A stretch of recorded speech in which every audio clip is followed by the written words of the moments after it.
Now that you learned about phase one, let's tackle phase two, the apprentice mode. This is when you are becoming an apprentice chef. So you've done enough YouTube recipes, you cook some really amazing food. You decided that, hey, being a chef is what you love to do. The next stage is when you shift from learning to proving that you can do the work. By this stage, you should have sponged up enough content and knowledge for you to get a pretty good understanding of the product management role. You've read a few books, you've done a few courses, and you've chosen to commit. This is the path that you want to go forward. And you're ready to validate some of your skills in public and start to learn from someone who can give you the experience and give you the guidance that you need for the fast iteration feedback. And the goal now here is to really show your thinking, build proof that you can do the job and learn, and also get feedback instantly as fast as you can. And that's what going to culinary school is all about. And this stage is about creating visible real-world signals that you can use on LinkedIn, you can use for networking, such as side projects, product teardowns, experimenting with frameworks, building case studies that demonstrate that you can do it. And in this stage, you can also use the side projects and product teardowns to connect with even more product managers, hiring managers, and directors and VPs. But a common blocker that I see in this stage is, I don't know what I'm building is good enough to share as you connect with people. And I get it. The work that we do, it's often you want to do a good job because first impression matters, right? I totally get it.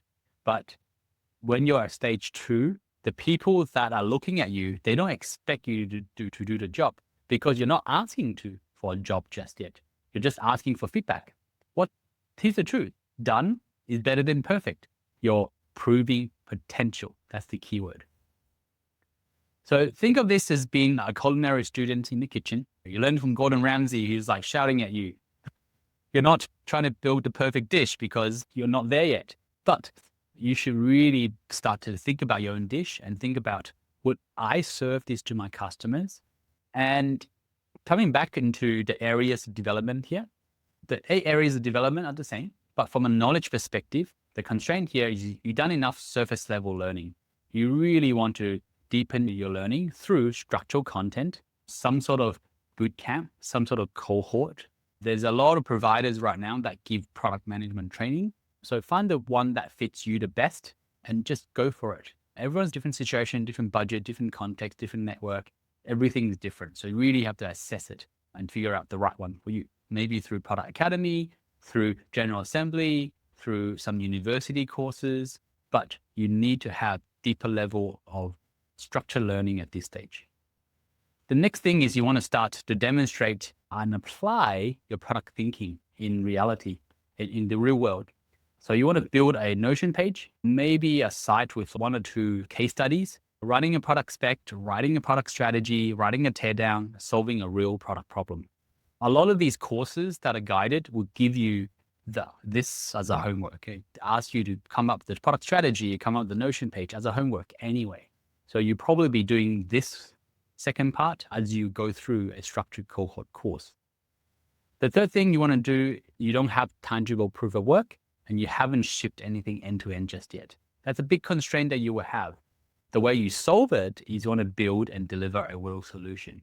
So whether it is through a test, some sort of concierge MVP where you have a landing page for someone to call you to solve a problem, whatever you need to do, build a solution and then generate some customer and hopefully some revenue along the way.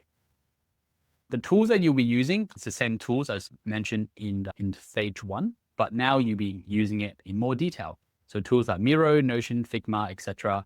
All these tools you would learn, and you'll probably pick up some other tools like a business model canvas, the elevator pitch, or the jobs to be done framework, right? So all of these tools you will learn. And as you are building out your structured content through a guided training and you're building a side project, use this time to set up 3 more coffee chats with product people. This could be the 10 people that you added initially, or this could be and ask them for feedback on your product strategy and your ideas.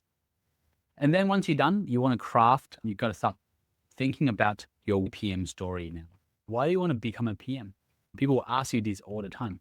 You want to start crafting and publishing your origin story on your LinkedIn and on your website. And origin story is something that we teach at Product Academy, but it's basically talking about why you want this job in the first place. And the last part is support. You're still doing this alone, but you want to join a structured program, a cohort-based learning experience so you can learn with others. To get out of stage 2, the winning conditions are go from practicing in private to providing in public, to proving in public.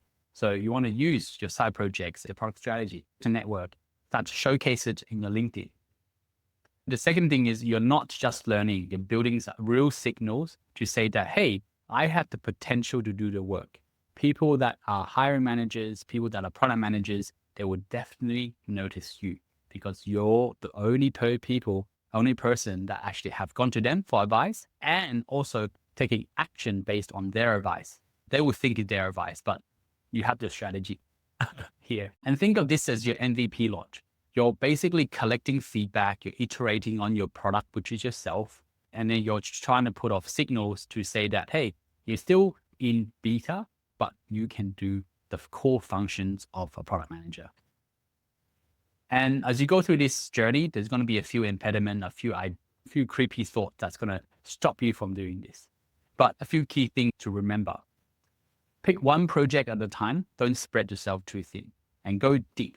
It's really about quality over quantity at this stage. So the second part is you want to show your thinking, right? You're not planning to showcase, oh, this is a really nice, fancy strategy deck that you put together.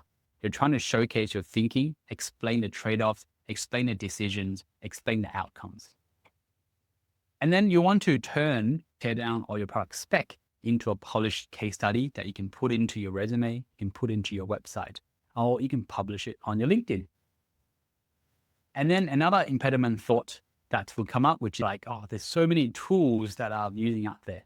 There is, and new tools are always going to come up, but stick to the tools that have been taught into your program. Don't need to be too broad just yet.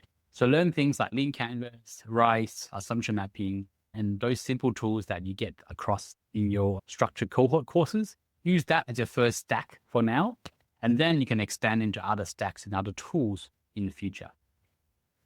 Software tools, there is so many product management tools out there that might confuse you. Stick to the basics like Jira, Notion, Miro, and Google Docs. That's what the real product managers use in the real world. And most importantly is don't do this alone. The people that you join in a cohort learning, these are the people that you'll be going on the journey with. So don't do this alone. This is your apprentice product management group. And it could be different to exploring product management group. People that are still exploring, they might come and go. Now you're into a cohort of friends and people that are also on this journey as you, and that's perfectly fine.